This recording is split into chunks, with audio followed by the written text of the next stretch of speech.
Can a chicken cause itself to exist? What about an egg? How about a baby? What about the universe itself? We're going to cover today a very simple and strong argument for the existence of God. Variations of this argument have been around for thousands of years, including the famous uncaused cause argument from Aristotle. Here's the argument. Premise 1. If a contingent being exists, then a necessary being must exist as its cause. Premise 2. A contingent being exists.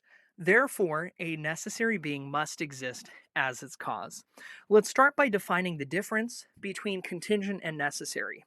A contingent being is a being that can stop existing because it depends on something external to itself. It didn't always exist, it came into existence at some point. A necessary being is a being that must exist and cannot not exist. It never came into being, it was never caused, it just has always been. Let's re examine the first premise. If a contingent being exists, a necessary being must exist as its cause.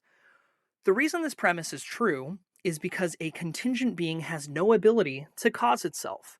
An easy example is to picture a family. The baby is a contingent being. She had no power to cause herself. In the same way her parents needed a cause of their existence, they couldn't possibly cause themselves. The principle we take from this example is again that a contingent being cannot cause itself to exist.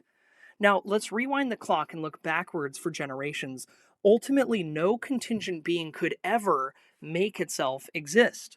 So there has to be a first being that could cause everything else. Just as the baby didn't cause herself, any contingent being is incapable of causing itself. Time also isn't a factor. Contingent beings can't cause themselves today, nor could they at any point in history. A helpful analogy is to picture a chain of dominoes. The dominoes can't start the causing of its movement. Someone who's categorically different and beyond the dominoes must take action to make the dominoes fall. Again, it doesn't matter if it's the first domino, the last domino, they all have the same condition of being unable to move themselves. Just like all contingent beings have the same condition of being unable to cause themselves. So this premise seems to be true. Logically, there has to be a first cause, and this cause must be necessary. A quick clarification here is that the necessary being did not cause itself.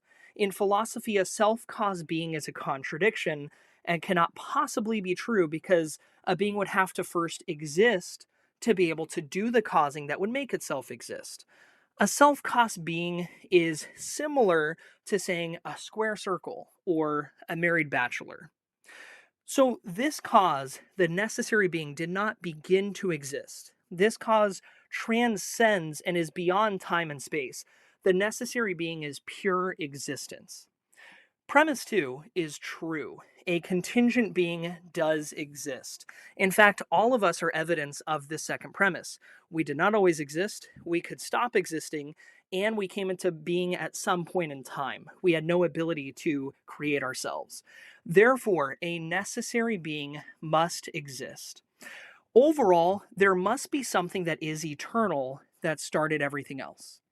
Interestingly, long before philosophers thought through and created this logically airtight argument for the existence of God, the book of Exodus records a conversation between Moses and a being who says something eerily similar. Now they may say to me, "What is his name? What shall I say to them?" God said to Moses, "I am who I am." And he said, "Thus you shall say to the sons of Israel, I am has sent me to you."